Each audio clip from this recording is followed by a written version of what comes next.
이번 시간은 권리의 행사 부분을 살펴보실 차례입니다. 자, 오늘 했던 게 맨 첫 시간에 권리의 주체를 보셨고요. 권리는 누가? 자연인 내지 법인이 권리를 보유를 합니다. 이걸 주체 문제라고 그래요.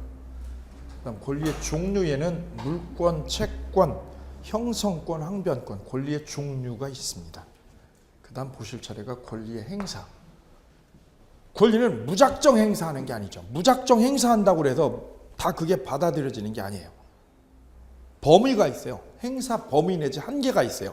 거기 권리 행사의 한계라고 돼 있어요. 한계.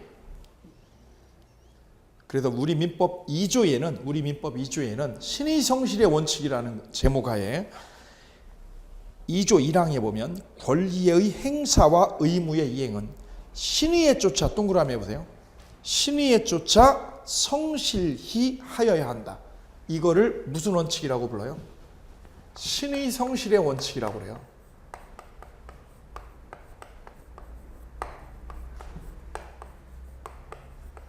이게 민법 몇 조예요? 2조예요. 민법 2조 별표. 민법 2조. 권리 행사는 권리를 뭐 할 때는 행사할 때는 마구잡이로 하는 게 아니라 뭐를요? 신의에 쫓아서 성실히 하여야 한다. 신의의 동그라미요. 신의가 뭐예요? 약속이죠, 약속. 신의를 버리지 말아라. 약속을 저버리지 말아라 이거예요. 그래서 신의 성실의 원칙은 이걸 말하는 거예요. 약속 준수해요. 약속 준수해라. 약속을 뭐 해라? 준수해라. 이게 신의죠, 신의. 약속을 준수해라. 플러스 다른 말로 뭐예요? 모순되게 하지 마라 이거죠. 모순되게 하지 마라. 이거를 신의 성실의 원칙이라고 그래요. 신의를 다해라. 신의를. 약속 준수하고 모순. 지난번에 한 거하고 이번에 한 게 모순되게 하면 안 된다. 이걸 신의 성실의 원칙이라고 불러요. 즉 신의 성실의 핵심은 약속 지키고 모순되는 짓 하지 마라. 이런 얘기입니다. 이게 2조 1항. 그 다음 2조 2항. 권리는 남용하지 못한다. 그걸 뭐라고 그래요? 권리남용 금지 원칙이라고 그래요. 무슨 금지 원칙? 권리남용 금지 원칙. 예, 요게 바로 다 뭐하고요? 권리 행사에서 권리 행사할 때 제약이에요. 제약. 권리 행사할 때 제약 문제가 되겠습니다. 자, 그럼 이제 요 신의 성실의 원칙 이 부분을 먼저 살펴보고 그 다음에 권리남용 금지 원칙 이걸 살펴보도록 합니다. 자, 신의 성실의 원칙 먼저 살펴볼게요. 자, 예를 들어 볼게요.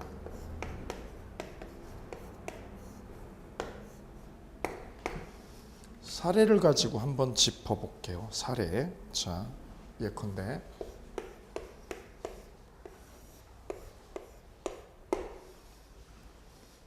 이 건물주가 갑이고요. 이 건물주의 A가 세입자로 살고 있습니다. 세입자예요. 세입자로 살고 있어요. 그래서 여기다가 전입신고도 하고 확정일자도 받았습니다.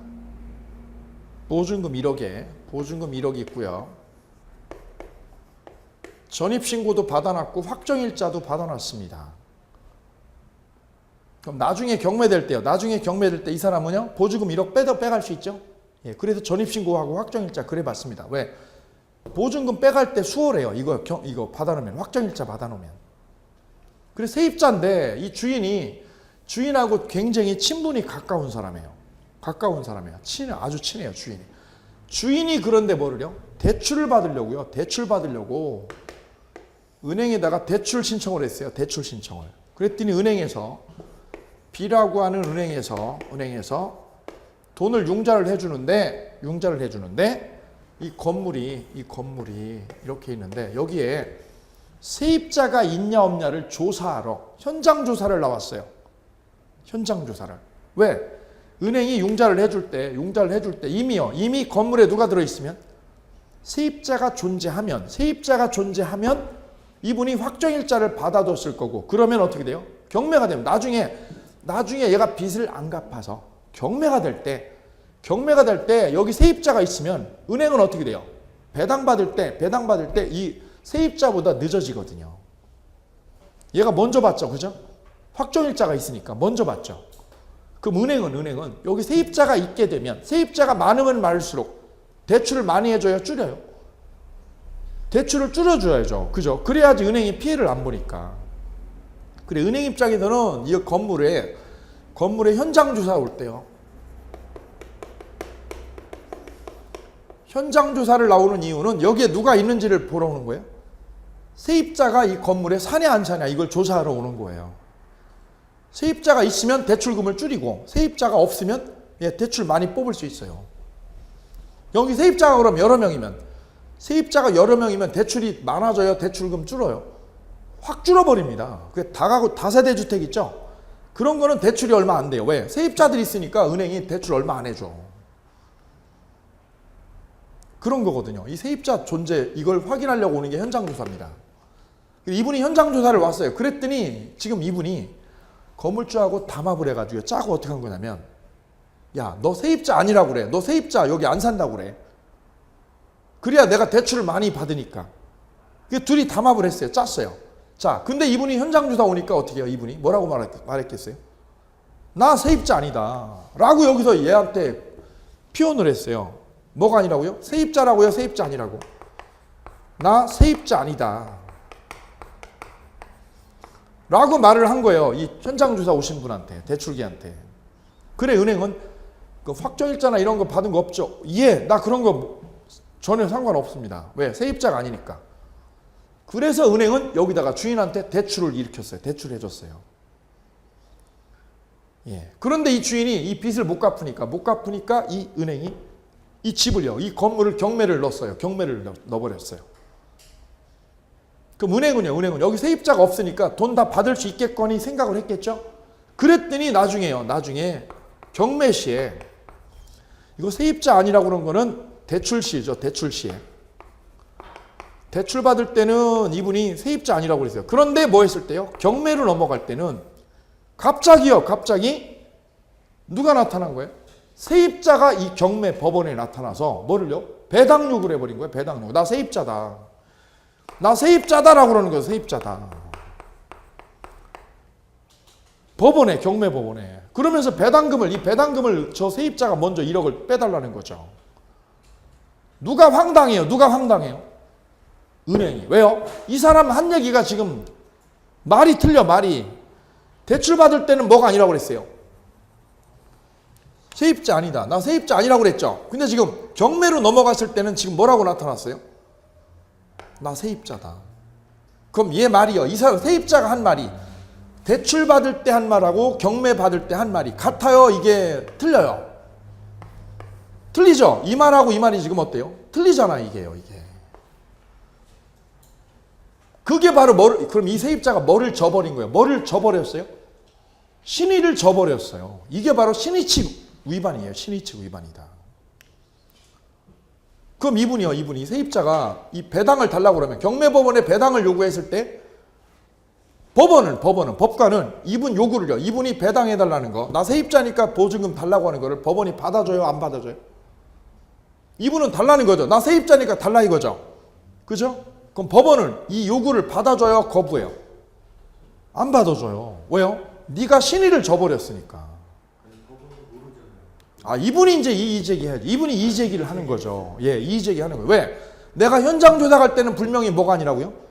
세입자 아니라고 그랬다. 근데 지금 와서 지금 세입자라고 하는 거는 네가 신의를 저버린 거다 이거지.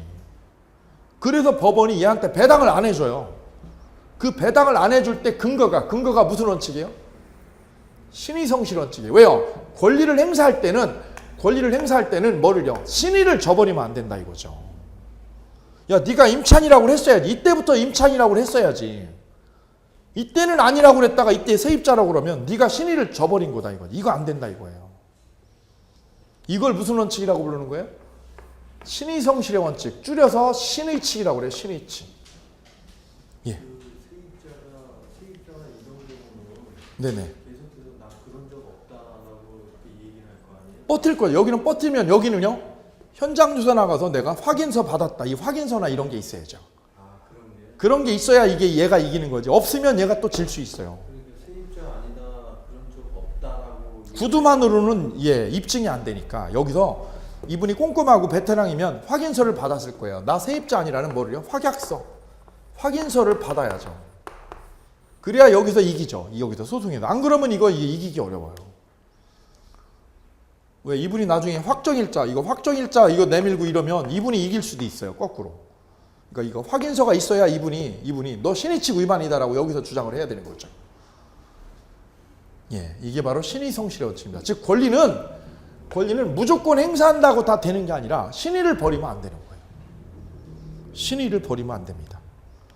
그죠? 이거를 우스갯소리로 해보면 연애할 때는 남자가 여자한테 어떻게 해줘요? 너무 잘해줘요. 그죠? 예, 달 있는 거 달 따달라면 따줍니다. 별 까짓 거 못 따줘요. 다 따줘요. 그죠? 그건 결혼하기 전이죠. 결혼하면요. 예, 달 네가 따가 그러죠. 왜? 그게 법적으로 말하면 뭐예요? 신의칙 위반이에요. 신의칙 위반. 여자들이 그러니까 어떻게 되는 거예요? 예, 배신감을 느끼는 거예요. 왜요? 이놈의 남자가 신의를 저버려 도대체. 그죠? 절대 술 먹고 딴짓 안 할 것 같은데 이놈이 술 먹고 오면 행패를 부려. 그죠? 예. 연애할 때는 이놈의 남자가 연애할 때는 깡패를 만나면 깡패를 팼는데 이번에는 술 먹고 결혼하고 나더니 이 남자가 누구를 패요? 자기 마누라를 패잖아, 마누라를. 이게 바로 신의칙 위반입니다. 신의칙. 이 여자들이 그래 배신감 느끼고 힘들어하는 거죠. 왜? 신의를 저버리니까 그래. 신의를 저버리니까. 계약이라는 게 뭐예요? 신의입니다. 신의가 핵심이에요. 약속입니다. 약속을 지켜나가는 게 핵심이에요. 그거를 뒤집는 순간 이제 그게 계약 위반이 되는 거죠. 예. 그래서 계약이라는 게 곧 뭐예요? 거기다 쓰면 돼요. 신의칙 위반 옆에다가 계약 이꼬로 뭐예요? 약속입니다. 계약이라는 게 뭐예요? 약속이에요. 하기로 한 약속, 서로 지켜주기로 한 약속입니다. 이 약속을 다른 말로 뭐예요? 신의입니다. 신의. 이거를 어떻게 해야 돼요? 준수해라 이거죠. 신의를 준수해라. 그래서 우리가 공부하는 계약, 이 계약의 핵심은 뭐예요? 신의입니다. 신의칙이에요. 신의칙. 그래서 계약의 출발은 약속에서 시작이 됩니다. 약속 지켜라 이거죠. 그래서 법학의 출발은 뭐를 지켜라? 이거예요. 옆에다 신의칙에다 쓰세요. 신의칙에다 쓰세요. 뭐라고 써요? 약속 지켜라. 이걸 다른 말로 신의칙이라고 부르는 거예요. 약속한 거 지켜라. 말한 거 지켜라. 약속 지켜라. 다른 말로 뭐야? 말한 거 지켜. 말한 거 네가. 계약한 거 지켜. 계약한 거 지켜라 이거죠. 계약한 거 지켜라. 이게 신의칙이에요. 신의칙 다른 말로 말하면. 약속 지켜. 말한 거 지켜. 계약 지켜. 신의칙입니다. 신의칙. 이걸 깨는 순간, 약속을 깨고 말한 걸 깨고 계약을 깨는 순간부터 뭐예요? 그때부터 시끄러워요. 가정도 시끄럽고 회사도 시끄럽고 그죠? 예, 국가도 시끄러워요. 왜? 정치인이 당선될 때는 엄청 열심히 할 것처럼 약속해놓고 당선되고 나면 입 싹 씻어요. 이게 다 이거죠. 다 이것 때문에 시끄러운 거예요. 이것 때문에.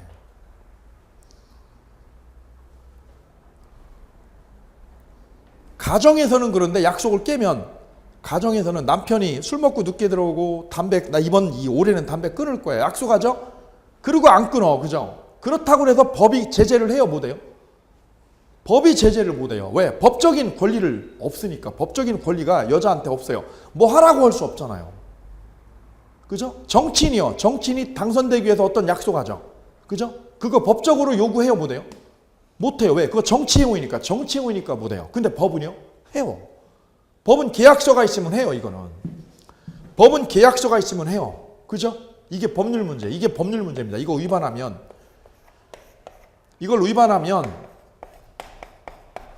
약속이나 말한 거 계약을 위반하면 어떻게 해요? 법으로 해요. 이게 소송입니다. 소송. 민사소송. 법으로 붙어보자 이거죠. 그럼 법은 강제할 수 있어요. 강제력이 생겨요. 법대로 해라 이거죠. 법대로 해라가 바로 뭐예요? 소송에서 이기면 판결 받아가지고 강제로 할 수 있어요. 가정에서는 못하죠. 가정에서는 못하지만 법은 합니다. 예. 그래서 우리가 공부하는 이 권리 행사에서는 꼭 뭐를 준수해야 된다? 신의칙을 준수해서 권리 행사가 이루어지는 게 마땅하다 이 얘기죠. 이걸 버리는 순간, 신의를 버리는 순간부터 분쟁입니다. 자, 그러면 신의칙 볼게요. 의의 민법 전체에 대한 일반 원칙입니다. 일반 원칙. 일반 원칙의 밑줄이요. 22페이지 맨 밑에. 일반 원칙이라는 말이 뭐예요?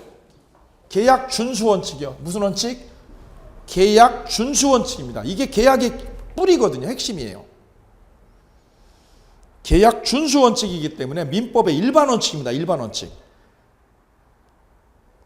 그래서 사법관계, 동그라미요. 사법관계뿐만 아니라 뭐에도요?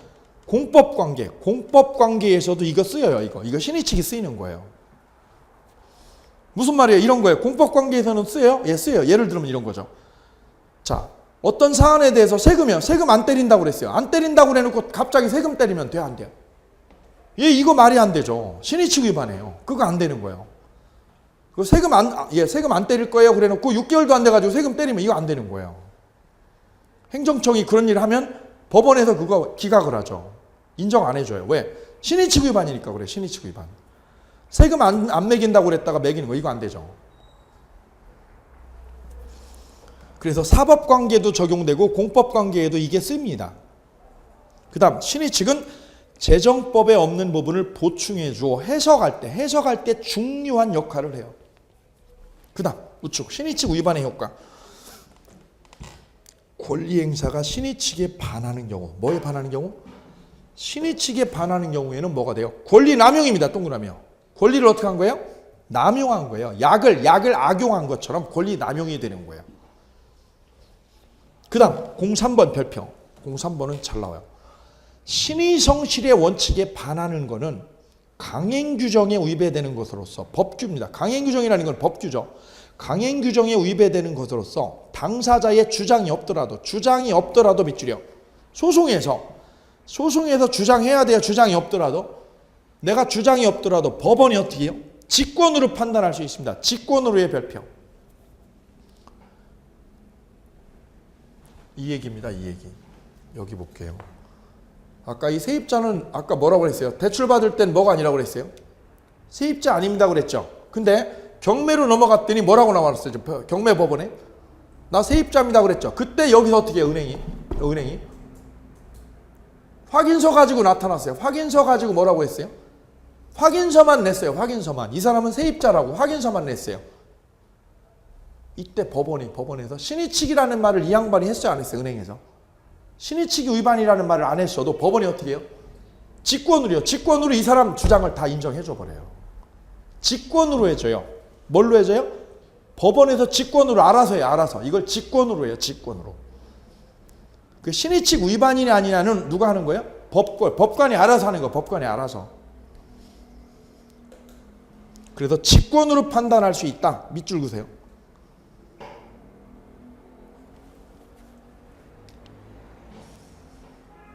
그 다음 04번 신의칙의 적용 판례 있어요. 이건 나중에 볼게요. 나중에 4번은 나중에 보고. 그 다음 05번 신의칙의 파생원칙 있어요. 별 3개. 파생원칙의 별 3개. 거기가 3가지가 있네요. 1, 2, 3. 요게 잘 나와요. 묶으세요. 신의칙의 파생원칙.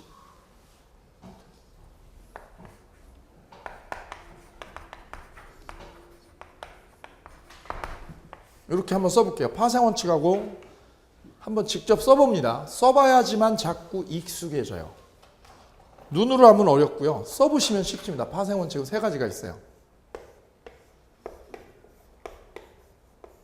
사정 변경의 원칙.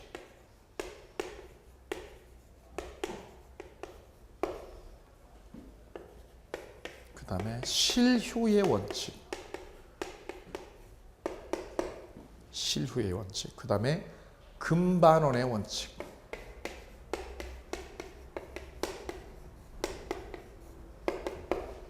세 가지가 바로 신의칙에서 파생된 거예요. 파생된 원칙이에요.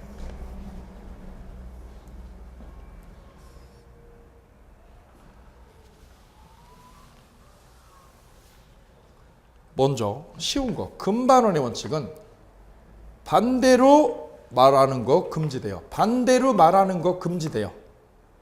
그 금반원이에요. 반대로 말하지 마세요. 이건 뭐예요? 거꾸로 말하지 마라 이거죠. 옛날 말한 거하고 지금 말한 거하고 거꾸로 말하지 말아라. 이게 뭐예요? 모순행위 금지예요.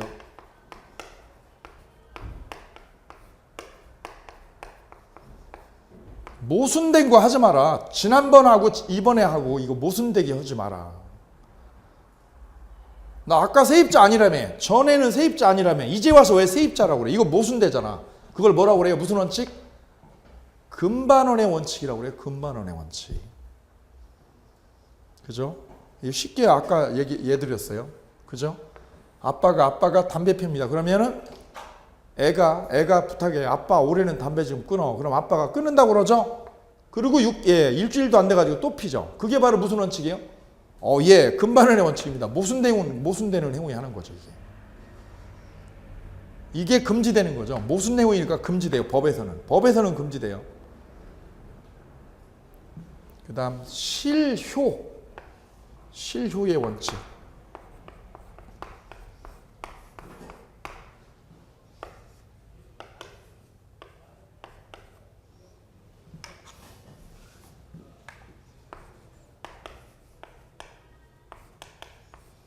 권리자가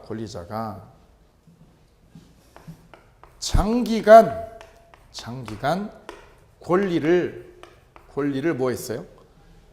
방치하다가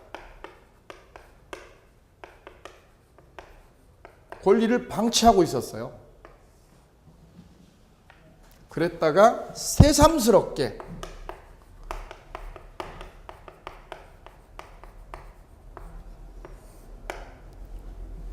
오랜 시간 뒤에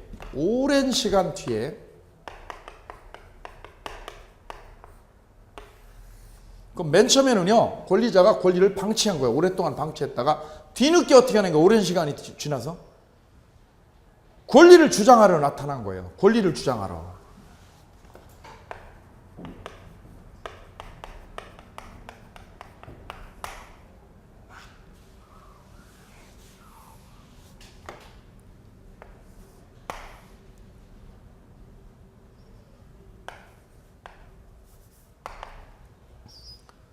그럼 이미 권리가 있다는 거예요. 권리를 방치했었어요. 오랫동안.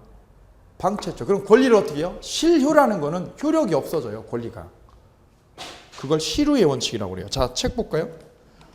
권리 실효의 원칙 보세요. 쌍괄호 동그라미 2번에 있어요. 권리자가 권리 행사 기회가 있었음에도 불구하고 장기간 뭐 하지 않았어요? 행사하지 않았어요. 장기간 행사하지 않았다 밑줄이요. 장기간 행사를 하지 않았기 때문에 상대방이 이제는 더 이상 권리 행사가 없으리라고 기대를 가진 경우 새삼스럽게 권리를 행사하는 것은 허용되지 않는 거예요. 이걸 실효의 원칙이라고 그래요. 예를 보세요. 사례를 보면 쉬워요. 근로자들이 면직 처리가 된 후 퇴직금 청구해서 수령을 했어요. 퇴직금 청구에 한번 동그라미 쳐볼까요? 면직 처리됐어요. 회사에서 면직 처리가 되고 퇴직금까지 다 받았습니다. 그로부터 몇 년이 흘렀어요? 9년이요. 9년 동그라미요. 그럼 짧아요? 장기간이요? 아주 장기간 시간이 지나서 보상금까지 수령하고 나서 새삼스럽게 소송을 걸었어요. 뭐라고 걸었어요? 면직 처분이 뭐라고요? 무효 동그라미요. 면직 처분이 무효라고 소송을 걸었다는 거예요. 이거 새삼스러워요? 아니에요? 새삼스럽죠. 이게 몇 년이나 흘렀는데요. 9년이 지나가지고 지금 이 얘기 하는 거죠. 이 얘기. 이게 안 된다는 거. 이거 안 된다. 9년이 지나가지고 이런 얘기 하면 어떡하냐고. 하려면 빨리 해야지, 빨리. 그죠? 새삼스럽잖아, 이게. 얼마나 새삼스러워요. 그게 이제 법원 판단 나름이에요. 법원 판단. 예. 장기간이라고 그랬잖아요. 그죠? 아주 오랜 시간이 지난 뒤에. 사안마다 이제 좀 다른 거예요. 사안마다 법원이. 예. 상황 논리가 있으니까 그때 상황에 맞게 이제 법원이 가요. 예. 이게 바로 이거예요. 이게 실효의 원칙이에요. 무슨 원칙? 실효. 너무 새삼스럽잖아요. 그죠? 그럼 이게 면직 처분 무효 소송을 걸려면 어떻게 해야 돼요? 바로 걸었어야지 바로. 그죠? 예. 거기다 뭐까지 받았어요 지금요? 퇴직금까지 다 먹었어요. 퇴직금까지 다 받아가지고 나서 나중에 지금 무효 소송을 거는 거예요. 잘렸다고. 이거 잘렸다. 그죠? 이거 법원이 안 받아준다는 거예요. 1번은요. 1번은 무슨 원칙이에요? 사정 무슨 원칙? 변경의 원칙. 이 세 가지가 바로 신의 측의 파생 원칙입니다. 여기가 시험에 나와요. 이 세 가지가 시험에 꼭 나와요. 파생 원칙 세 가지가. 사정 변경의 원칙. 두 번째는 무슨 원칙? 실효. 세 번째는 금반원의 원칙. 예, 이게 이제 법률 용어니까 이걸 빨리 내 걸로 만드셔야 됩니다. 쉽게 이해하셔야 돼. 쉽게. 어렵게 가면은 어려워요. 이거는 어떻게 했다는 거예요? 사정 변경의 원칙은 뭐가 바뀌었다는 거예요? 애초의 사정이 변경됐다 이거죠. 애초의 사정이 변경됐다. 이게 사정 변경의 원칙이에요. 사정이 바뀌었지 않냐 이거죠. 예를 들면 이거예요. 예를 들면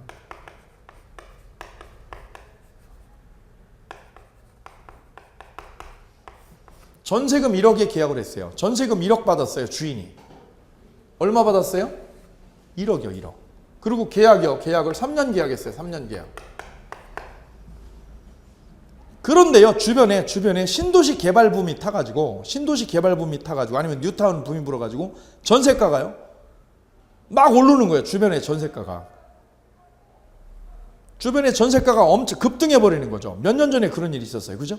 전세가. 그럼 주인이 아니 지금 뭐야 지금 나는 1억밖에 못 받았는데 옆집에 갔더니요. 나보다 적은 집도 얼마 받았어요? 전세 얼마나 왔어 그랬더니 나 2억 받았다는 거예요. 그럼 주인 입장에서 속이 상하죠. 주인 속 상하죠. 왜요? 아니 나는 1억인데 옆집은 2억 받았대잖아. 세금을 전세를. 그때 주인은 어떻게 하는 거냐? 계약할 때는 1억이었지만 지금 시세가 1억에 맞아요, 안 맞아요? 안 맞아요. 왜? 시세가 변경됐어요. 시세가 변경됐다. 시세가 변경이 돼서 1억은 맞지 않는다는 거죠. 그럴 때는 어떻게 하는 거예요?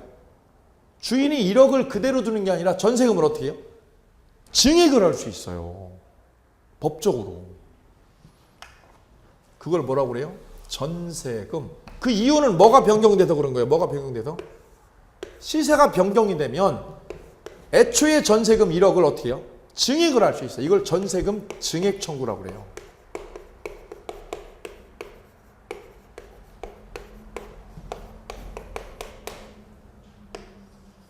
증액을 할 수 있습니다. 이게. 계약 기간 내에. 예, 기간 내요. 기간 중에. 여기서는 흑전이자 바꾼 거는 그런. 기간 중에 이게 돼요. 그게 바로 무슨 원칙이에요? 사정의 무슨 원칙? 변경. 사정이 변경됐으니까 이걸 허용해라 이거예요. 아니 그럼 선생님 그럼 이상한데요? 이상한데 왜요? 아까 보세요. 아까 계약은 어떻게 하라고 그랬어요? 계약은 신의를 지켜라. 계약은 준수해라 이거죠. 계약 준수의 원칙입니다. 계약은 지키는 게 원칙이에요. 이게요. 계약을 지켜야지. 이게 원칙이거든요. 그죠? 그런데 그럼 이 원칙대로 하면 어떻게 해야 돼요? 이 전세 시세가 달라져요. 시세가 오르든 말든 어떻게 해야 돼? 이거를 그대로 1억으로 가야죠. 그대로. 이대로 가면 그대로 1억을 하는 게 맞아. 1억으로. 전쟁이 나든 뭐하든 시세가 오르든 떨어지든 무조건 1억으로 해야죠. 이게 뭐예요? 계약 무슨 원칙? 준수 원칙. 이렇게 해두면 근데 이게 이러면 계약은 원리 원칙대로 하는 게 맞아요. 원리 원칙대로 가는 거죠. 이렇게 하면. 그죠? 왜? 계약한 게 1억이면 1억대로 가야지. 바꾸면 안 돼. 왜? 계약은 준수하는 게 원칙이니까. 그런데 어떻게 했다는 거예요? 사정의 변경이 생기면 뭐의 변경이 생기면? 사정, 시세가 변동되면 이 시세가 변경되면 애초의 사정하고 지금은 다르다. 그래서 뭐가 변경되면? 사정의 변경이 생기면 이 계약을 준수해요? 변경해요? 계약을 수정해도 돼요.